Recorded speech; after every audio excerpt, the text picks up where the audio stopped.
Yo, yo, yo, yo, yo. In the nick of time. There we go. Just in time. Yeah, man. That's what's up. That's what's up. That's what I'm talking about. Man, what's going on with you, Ed? Nothing much, man. Just dealing with different things one day at a time.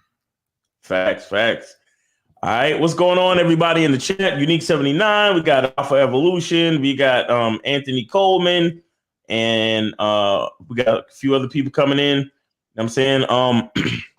So today, again, glad to be here. We don't take them for granted. Each day is a blessing. You know what I'm saying? That's why we here again. You know what I'm saying? So we're grateful for that.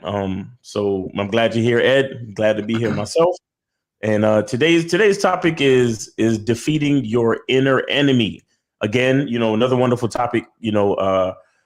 Cultivated by my man Ed. You know what I'm saying? And shout out your YouTube.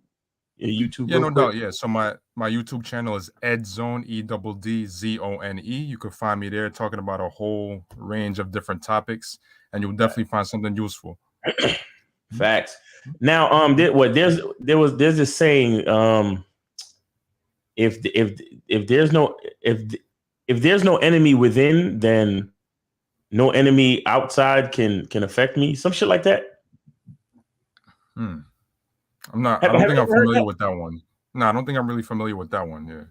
I probably look it up and get it. But it basically is saying that your most like critical enemy is going to be yourself. You understand? Shout out to April MC in the chat, putting in the links in there. Appreciate you, Monogamous Player. Fierce Soul 85, Croaky Bear. You know what I'm saying? Appreciate y'all for supporting and helping us out. So I was saying that the reason why this is important is that a lot of times we don't realize that the most critical enemy that we'll ever have in our life is ourselves. You understand? A lot of times we trying to make decisions, we trying to move forward, we trying to, achieve goals, and too many times we get deterred by negative self-talk. Too many times, we get overwhelmed with fear, we get overwhelmed with negative thoughts. And, truth be told, a lot of times we want to get angry at people for saying negative things in reference to us, right? But at the end of the day, it's us who allows the comments of others to affect us to the extent that forces us to stay stagnant or forces us to be in bad situations. You understand? Because no matter what anyone else says, and no matter what anyone else's opinion is about your life, it's still ultimately your decision as to what to do with your life. You understand? So a lot of times we think that we have a bunch of external enemies when truthfully the most important and in many times the only enemy is our internal enemy. You understand what I'm saying? But I'm gonna let Ed get a little bit more into it. So Ed, take it away, man. Yeah, and on one of our streams that we did like a couple months ago, I made a reference to Shrek, that movie that came out in like 2001, where Shrek was like, "Donkey, ogres are like layers. Ogres have layers. We're like onions, right?" And that's good. That's good. That makes sense in so many ways, because every single one of us, every single human being on this earth, the almost 8 billion people that there are, have many layers to us, right? We have the layer that wants to achieve. We have the layer that, wants to set different goals. We have the layer that's scared. We have the layer that's bold. We have many different layers. But the problem is some of these layers are a lot bigger than others. And with too many people nowadays, the negative layers are the dominant layers that make up their entire being, right? So one of the biggest layers that we have out here is fear and self-defeat. That self-defeat is that voice in your head that tells you one of the deadliest phrases in the English language, and that's "I can't do it." Right? So when you have that voice in your head constantly telling you, "Oh, you can't do this," right? You're basically turning yourself into a memory. You're becoming a ghost, right? So let's say you are tired of the city that you live in. Like, you live in a city, you hate it. Like, there's like 800 people there. You're bored. You want more opportunity. You want to get out. You know what I'm saying? You're saying, "Oh, there's no like women here that I can talk to. Like, the people here are lame. I can't really make any friends. It's boring, yada, yada, yada." But instead of doing something about it, you sit there and complain, day after day after day after day after day. And one of the biggest enemies we have, and it's more than one enemy that we have internally. We have multiple enemies, right? And one of the main enemies is called complacency. So Mm, complacency is when you're in a situation that you think you don't like, right? You tell yourself, I hate it here. I hate this job. I hate the fact that I'm alone on a Friday night, on a Saturday night for months at a time and years at a time. I'm alone. There's no women around me. I got no friends, yada, yada, yada. You hate that. You tell yourself that you hate your situation, but you do absolutely nothing about it. That's one of the internal enemies called complacency. That's that internal enemy that tells you, yeah, you're not really, you don't really like your situation, but listen, man, change is scary, man. Like if you try to change things, things could go wrong, and you can fuck your whole life up. You can mess your whole life up, and then things could be even worse. So you might as well stay here and be a little bit uncomfortable in your situation, but still comfortable in the familiarity of your discomfort. So a lot of people get comfortable with being familiar with discomfort, right? So right. so at the end of the day, that causes them to really sit and stew and dwell in that situation that they're in, right? You want to move to a big city, you want to move to like New York, LA, Miami, whatever, and get more opportunity, where there's a bigger economy, you can meet more people, network, etc. But you're scared to do it because you think it might go wrong. Oh, I don't know anybody over there. I might end up homeless. I might fall on my face, yada, yada, yada. You stay comfortable, right? Another thing that really messes people up, and another internal enemy, a major internal enemy, is what forces people to look outside themselves, right?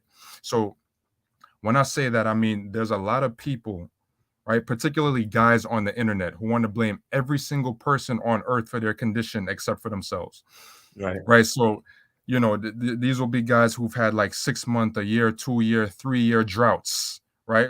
No women in their phone dried in the Sahara Desert.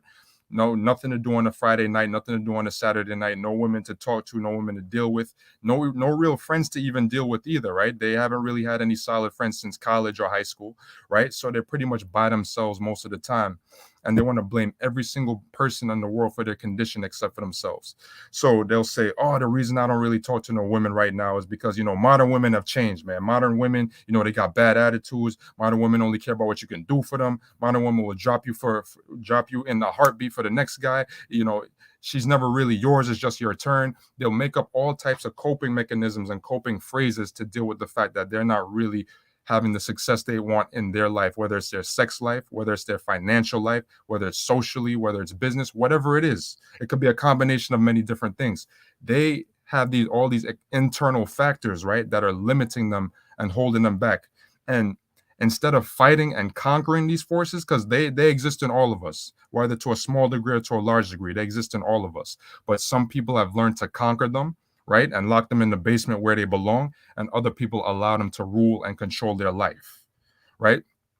So you have dudes saying that, oh, modern women have changed, that's why I don't have any success. Oh, look at that chick over there, she's too pretty for a guy like me. She's what do you hear often? She's out of my league, right? So when they say things like, oh, she's out of my league, what is that doing?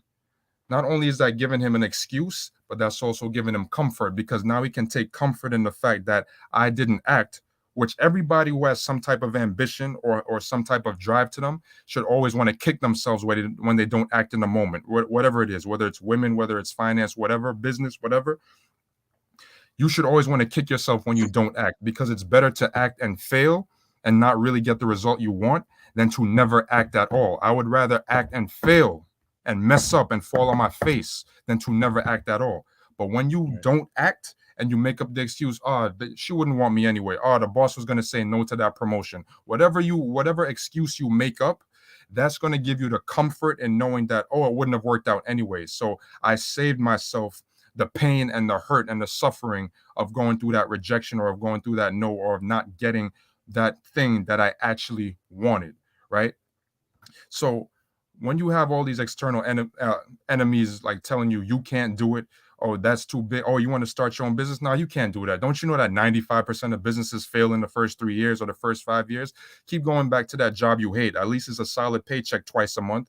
Yeah, it only pays you enough to cover your bills, but at least you're getting a solid paycheck, right? Wouldn't you want that consistent paycheck? Don't you want them healthcare, them benefits and all that? You get that consistent thing. Oh yeah, sure.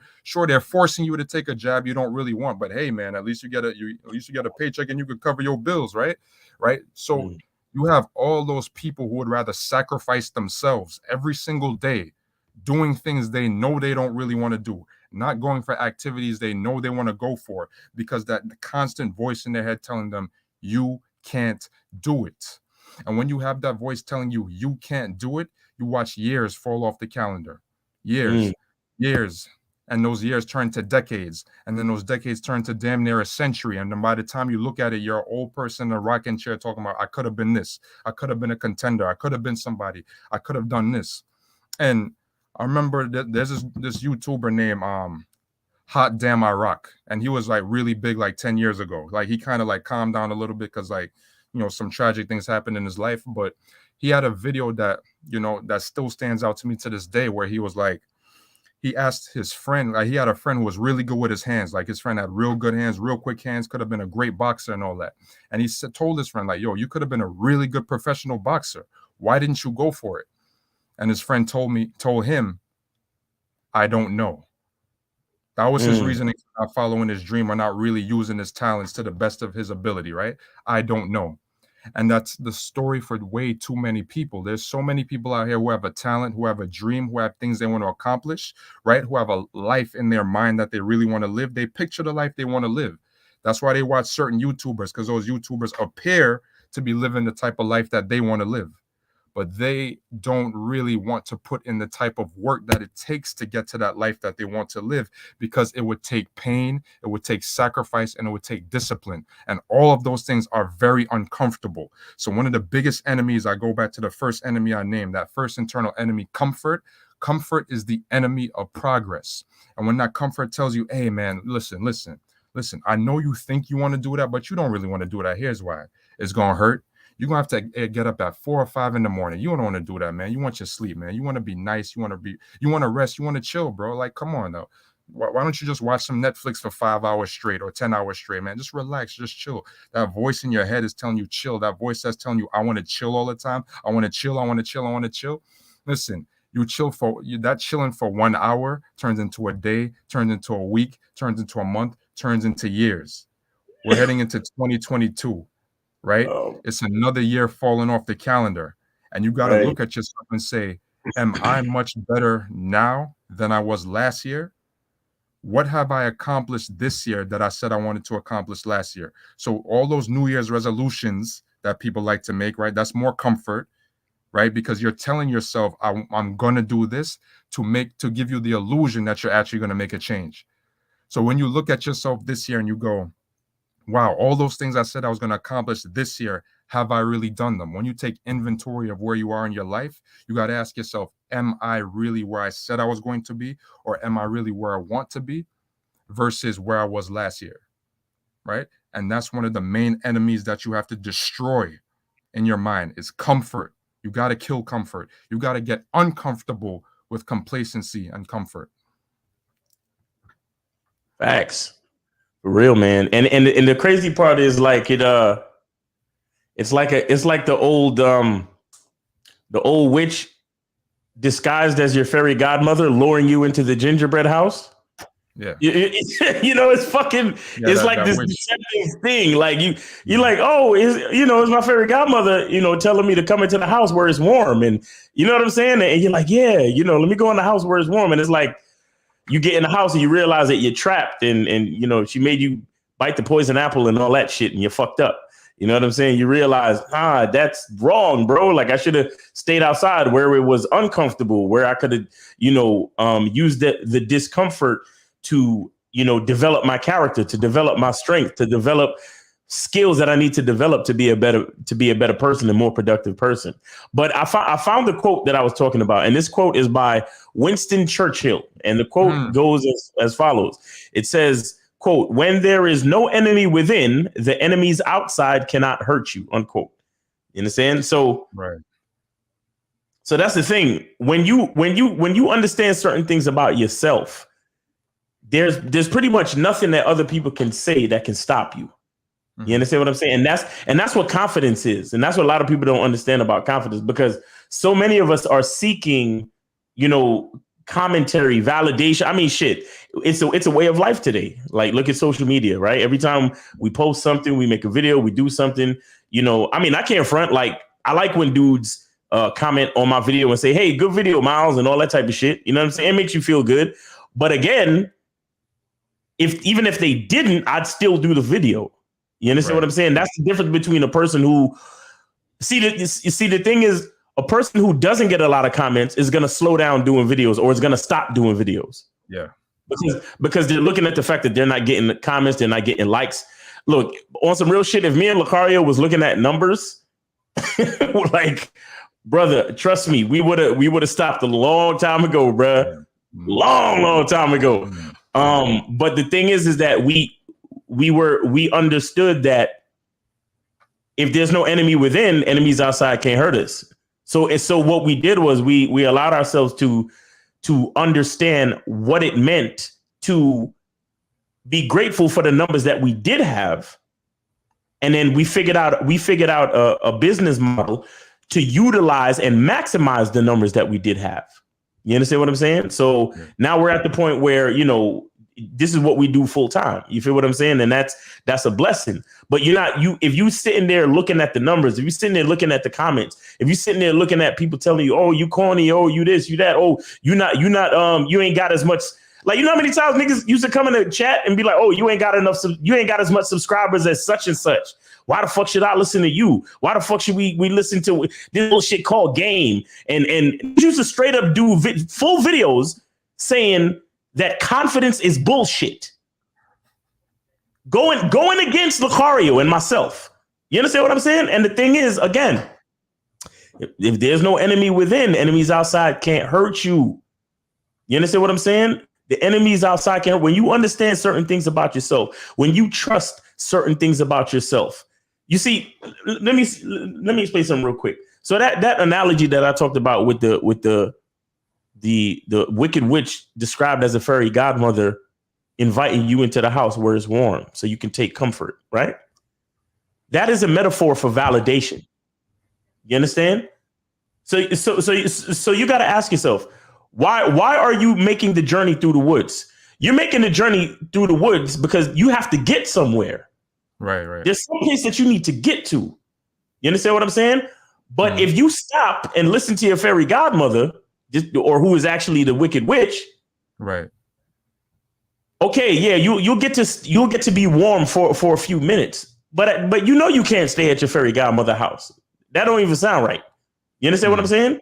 You're allowing her invitation into the house to be that validation, and the point is that validation is not going to get you to your goal. That validation is not going to get you to the other side of the forest where you're trying to be. You understand? So. Right. Waiting for any of these cats to give you a pat on the back to say good video, or to give you a pat on the back to buy, how to have sex with 2 women a day, or to get on a bad boy membership or anything like that. That is not the reason why you do shit. You understand? You do shit because you understand, like the kids say today, they say, you understood the assignment, right? You understood the assignment. So it don't matter about the grade that the teacher give you. You get what I'm saying? It don't matter. It don't matter about the extra credit. You understand the assignment. So you understand what needs to happen before you even get validation. You see what I'm saying? Just like how if you talking this real shit, if you talking this game shit, if you trying to spread a good word, you trying to spread a good message so other men can understand positive aspects of life and identity and all that other shit. You do it because it's the right thing to do, not because you're waiting for somebody to hit the like button on your video, not because you're waiting for somebody to leave a comment. You understand what I'm saying? You do these things not for any type of pat on the back or comfort. You do it because it's the right thing to do. Just like I always talk about the definition of being a man. You don't get up and go to work because you feel like it. You get up and go to work because it's something that you have to do. You get up and go to work because it's the right thing to do. You get up and go to work because it's your duty. It's your responsibility to be a productive member of society, and not for society, but for yourself. You understand what I'm saying? So it's all of this stuff starts within. All of this stuff starts within. Like, look, I did, for example, I'll just give you an example. I did two photo shoots today, like full-fledged photo shoots. And both of them I did for free. Mm-hmm. You understand what I'm saying? And the reason why I did them for free was that it's a part of my marketing. It's a part of my marketing and network building strategy. Right. But check this out. Two of the people, both people that I shot today, both of them have connections in with makeup and events and other opportunities that could bring me more business later on. You get what I'm saying? But now I'm building relationships with these people. Now, another person who's looking at what I'm doing, nigga, you doing for photos for free? Nigga, you stupid. What the fuck? I ain't doing shit for free. That shit don't even make no sense. Am I looking for your validation? No, I'm not. You understand? First of all, I love taking pictures. So truth be told, I'm gonna take pictures regardless. So why not network with some people and provide some type of service, provide some type of value so I can network and build relationships? You understand what I'm saying? Right. Not because I'm looking for validation, not because I'm even looking for money, but I'm looking to build a network. I'm looking to build relationships. You understand? And it might be uncomfortable for a minute to do free work, but what's the end result though? The end result is long lasting relationships, which will bring like, I don't even know how much money it might bring. Do you understand what I'm saying? The room for potential is endless. It's infinite. You understand? Because when you have certain relationships, one person takes you to another person, will take you to another person. That's what a network is about. And that's why you do shit for free. That's why you put yourself out there. But I've talked to a lot of other young photographers, and I'm like, yo, man, go out and do a couple projects for free. Like meet up with some people and shoot them for free. Free, man, nigga, what the fuck? You know how much this camera costs? Hell no, I ain't. I'm like, all right, do you, my nigga. And then I checked them a year later. I'm like, so what's up with your photography business? Oh, I had to chill on that. I had to go do some other shit because photography wasn't doing with. And now me, they looking at me. I'm doing weddings. I'm doing events. I'm doing this. I got people in the industry that I could refer you to. I got all this shit going on, all because I started off doing shit for free with people. You get what I'm saying? And this is what a lot of people don't understand. That's why it's even critical when you're doing things for money. Right. A lot of times you have to understand a purpose that is not that, because even money in itself is can be considered validation. Right? Because you do something and you want the validation, and then so the money represents the your validation for your work, the confidence that you should. Like a lot of people is like, well, if I get paid a lot of money for my skills, then that's what gives me confidence. And I'm here to tell you that I have a high level of confidence about my skill, whether I'm getting paid crazy amounts of money or I'm getting paid none at all. You understand? My pictures are dope, whether they were free or whether the money came. Why? Because my pictures being dope stands alone. Why? Because there's no enemy within. Because nobody loves my pictures more than I do. You see what I'm saying? Nobody appreciates my craft more than I do. But see, that's a level that guys got to get to so they can actually begin to, make progress in this shit. Like even if we want to talk about women, if we want to talk about relating to women and dealing with women and dating and all this shit, if you have issues with yourself, there's no way that you can relate to females, bro. There's no way you can relate to other people. If you're waiting on a woman to call you handsome before you actually get enough confidence to go holler at a chick, then, bruh, good luck. You know what I'm saying? Good luck. But Ed, you look like you got some more on your mind. No, like everything that you were saying is obviously gonna be is obviously valid, right? Is obviously on point. Right. And that was an interesting point you brought up about people doing things for free, because when you're first starting out in anything, like me, I'm a small YouTuber right now. You know what I'm saying? I have big ideas, but numbers wise and all that, I'm small. Whatever. I'm still investing, changing things, upgrading things here and there. But in order for me to really like make a name and all that stuff, I have to create some type of value that people find in my channel, right? Exactly. Those young photographers you mentioned, people don't know them yet. People don't know how good they are yet, right? Exactly. People don't so people don't know how good they are. So that's what a lot of businesses, especially things that are like art related, photography, things like that, people say give a few free samples. Obviously you're building a business. Yes, eventually you want to charge money and have recurring customers and all that, but give a few free samples so people can know how good you are, and then they can start referring you to other people, and then they can come back, and when they come back again, then that's when you can start charging them, because now they know your work is good, and now they're gonna be, you know what, like this person does solid work, now I'm willing to pay for it, right? I just got a text. Real quick. I just got a text from one of the chicks that I shot today, and she's talking to me about an event in January that I will be getting paid for. There you go. Networking. See what I'm saying? Priceless. Your network is your net worth, right? We've heard that a million times. I want to say shout out to Checkmate I Win, Kenwood Drive, Unique 79 as usual. All the people who shouted me out in the chat. If I'm missing out anybody, I got you. Like respect to the chat room. You know what I'm saying? Even respect to Matthew R. Smalls, Esquire. He's saying I got a struggle background. But like I'm saying, like that, that don't faze me. I'm impervious to that because I see where he's trying to come from. But at the end of the day, like I said, I'm coming up, I'm growing, I'm doing my thing. And like I said, I am gonna do what I do, right? Regardless of what people want to say or whatever. Like as time goes on, I'm gonna get better and better. When you look at the videos that I was doing last year and 2 years ago, most of my videos was garbage. You understand what I'm saying? Most of my videos was garbage, but I never let anything in my mind tell me, hey, you can't do it, right?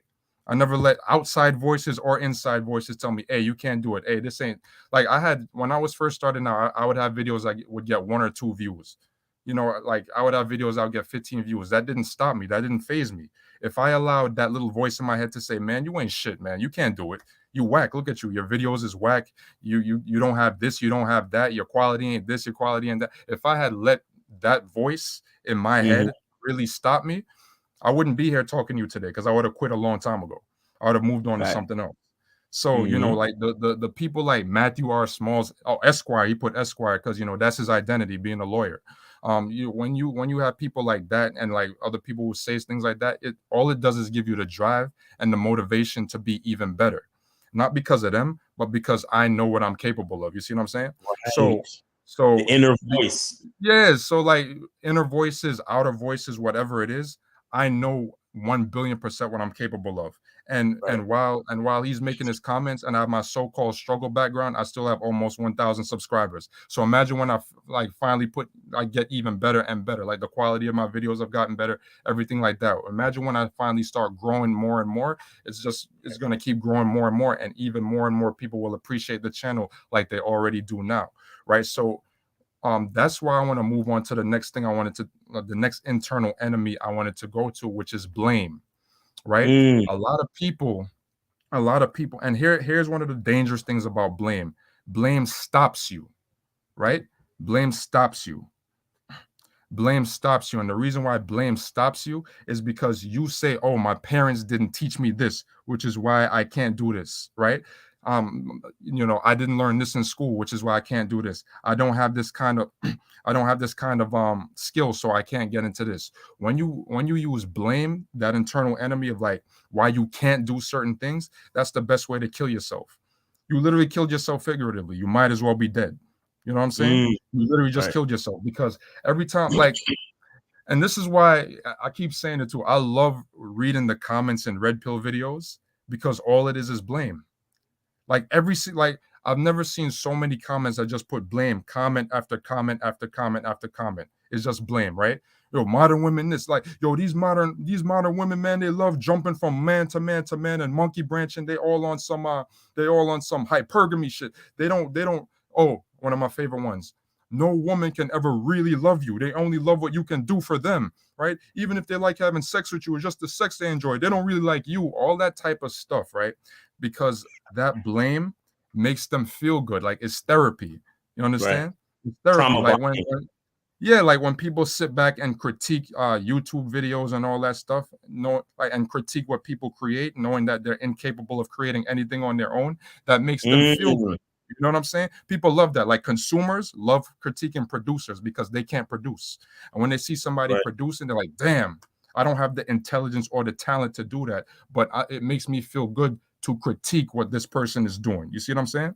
So the funny thing is, like, when you blame other people, like, oh man, my dad wasn't there, that's why I'm the way I am, that's why I don't really know what real manhood is, because my father wasn't there. When you say stuff like that and you just rest in that and use that as an excuse to flounder through life and be 40, 50 years old working a $20,000 a year job because your dad wasn't there, and you use all types of excuses to say why you can't do what you can't do and why you can't be a man and why you can't be masculine and why you don't have the courage, so to speak, to go up to women and approach them and make things happen in your life, romantically, socially, sexually, business wise, whatever. When you use all types of excuses as to your childhood wasn't what it was supposed to be, you grew up in poverty, all that stuff, when you use excuses and when you blame everybody, guess who it takes the responsibility off of?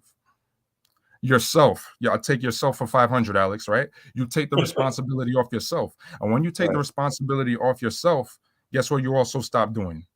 You stop growing, right? Mm, You stop growing, right? So when you stop growing, guess what else happens? You start dying. And that's why you see so many people who are older, right?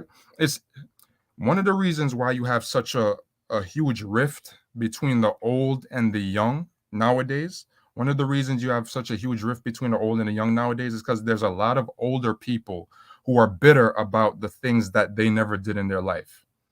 They're bitter about all the chances they never took, right? So now they blame their parents, they blame their family, they blame the world. They're like, oh, if I didn't have to take care of my younger brothers and sisters, I could have done this. If I didn't drop out of school, I could have done this. If I didn't have to get that job when I was 15, I could have done this. It's all this coulda, shoulda, woulda stuff, right? All of this blame, right? Everybody wants to blame everything except themselves. And you got a lot of people who are like 50s, 60s, 70s, and older who bring that bitter energy to the point where they want to blame young people. They want to blame young people just for existing. You young people don't know this. You young people don't do this. You young people are lazy. You young people are soft. You young people can't do this. You young people don't know how good you have it, blah, blah, blah, blah, blah. And instead of giving these young people the game and the guidance so that they can navigate life and try to avoid the pitfalls that that same older person fell for, no, they want to sit and criticize on the sidelines because at least that gives them some good feeling about their wasted life, right? All right. So now you have this rift to the point where a lot of younger people don't want to even listen to older people because they can see that bitter energy, right? They can yeah. see that Resentment. yeah, they can see that bitter energy. They can see that the regret that oozes out of those older people every time. They can see the blame seeping off of them. And they have the expression misery loves company for a reason, because that is the absolute truth. A lot of older, not just older people, but a lot of people who hate their lives and feel they're not where they need to be in life love to have other people join them in their misery. The most recent video I did was one called Why Frustration is Great for You, right? Because a lot of people are walking around with chronic frustration. They constantly banging their head against that figurative wall, right? They hate where they are in life and they want to get so much better at who they are in life, right? So that frustration that you feel is actually a great thing if you use it properly, Right. right? So if you that frustration to me is the opposite of that comfort. Is the opposite of that comfort that you have, right? So let's say you so let's say you're frustrated with I come back to this example again. You're frustrated with the city that you live in. You're like, yo, I hate this city. It's boring. There's no opportunities here. The jobs suck. I want to move. You use that frustration as the fuel and the drive to get to the next the next city that you want to move to make that next change in your life. Frustration is supposed to be used as fuel to make changes. Frustration is basically your soul telling you you need to change, right? You need to change your life, right? So if you listen to that frustration in you, that it's so many people out here who are living a successful life because they got frustrated, because they got tired of that routine and that uneasiness and that unsatisfaction, that dissatisfaction that they had with their life for years and for decades. And they finally acted on that frustration, right, to make that big change that they needed to make in their life the whole time. It's good that you're frustrated, but you can do two things with that frustration. You can either use that frustration to complain, or you can use that frustration to change, right? So frustration is one of the good things, because that is the opposite of that the complacency and the comfort that so many people have. And the average person, and 99% of people throughout history, have been comfortable. They were born comfortable, right? And they died comfortable. Even if they lived their whole lives uncomfortable, that uncomfortableness, however you want to word it, became a familiar friend. And because it became a familiar friend, they got comfortable with it, even though their life was generally uncomfortable, right? And that's why those people are forgotten, right? But even though you don't have to be famous, even though you don't have to be wealthy, you don't have to be rich or none of that, you still have to be the type of person who lives your life on your terms. That's how you have an impact on the people around you, right? We don't have to necessarily read about you in a history book, but you will be remembered by your descendants, by your family members, by your friends, and all that, as somebody, right? As somebody who destroyed their demons, who defeated their inner enemies, and rose to be the absolute best version of themselves that they were meant to be. Every single one of us is meant to be a certain version of ourselves, the best version of ourselves that we can be, right? That's why all of us is given a talent. But when you ignore that talent, when you ignore who you are, when you slap yourself in the face every day, metaphorically, when you slap yourself in the face every day, metaphorically, by ignoring what you're meant to do, that that good voice in your head that's saying, hey, this is what you really need to do. Listen, every time you ignore that, right, you destroy yourself slowly. You destroy yourself every time, and then you end up becoming one of those bitter haters that you complain about in your family. That old aunt who always has a grumpy face. That old uncle that's always frowning and cussing and all that stuff because he's pissed off at his life, and he's got a 300-pound wife who he hates, but he don't got no options, so he got to go home to her every day. And the only advice he can give you is don't do what I did. Like, you don't want to end up being that type of person, right? Life is beautiful when you use life correctly. And when you defeat the enemies within and be who you're meant to be, life is beautiful. Man, that's a good place to end it right there, man. I just want to repeat that quote real quick by Winston Churchill. It says, "When there is no enemy within, the enemies outside cannot hurt you." So at the end of the day, it's all up to us. It's all up to us to start from within. You know, we always tell you guys the truth is inside you. It's all up to us. You know what I'm saying? So Ed, you know, the holidays is coming up. You know, talk to the guys about your website. Yeah, no doubt. So basically, I got a website called normalbrandswithaz.com. Normalbrandswithaz.com. Like I said, all this stuff there is made in the Western Hemisphere, and nothing made in China. Everything is very good quality. I'm actually wearing some right now. It lasts very long. You can wash it 1,000,000 times. It's not gonna fade. I made sure of that. I'm not going to sell people stuff that's garbage. So you can go on normalbrands.com and check out the hoodies, the t-shirts, sweaters, all types of great stuff. Everything is buy one, get one half off until December 31st, which is the end of the holiday season. So I'm giving you a lot of time to go there and get your stuff for a good deal. And I also have my YouTube channel, of course, Ed Zone, EDD Zone, right? And then in every video, I have a pinned comment where you could check out the links to my Instagram pages. I got 2 Instagrams that you could check out. And I also got inspirational books that you can also take a look at. A lot of people have found great stuff in those books. Those books have really had an impact on a lot of people's lives. Definitely check them out. They're worth the read. Like I said, every pinned comment under every one of my videos at Ed Zone. And lastly, I have a playlist. I have multiple playlists on my channel. One is the nutrition series that gives you a bunch of different nutrition tips on foods that can help you live a great life and things like that. And also I got music playlists as well, right? I got music playlists where I have some nice 70s music. You know what I'm saying? You got a lady over, you can play that playlist. It's a free playlist that y'all could use for music that will, definitely get her in the mood. And I also got my real hip hop playlist, some of my favorite hip hop tracks that, you could blast anytime that you want. So definitely check it out. It's well worth it. All right. Perfect, man. Perfect. You remember, guys, You know, we always got that bad boy membership. You know, check that out. We got the Game Kings documentary. Check that out. You know, go to my my Instagram, Miles in the Game, and schedule a 60-minute consultation with your boy. You feel me? And Ed, you know, thanks again. You know what I'm saying? Always a pleasure, brother. You know what I'm saying? Shout out to everybody in the chat. Really appreciate you guys for hanging out with us. And we hope you got something from this message today. And as always, guys, remember, the truth is inside you. Peace to Sherry and April. Peace to Sherry and April.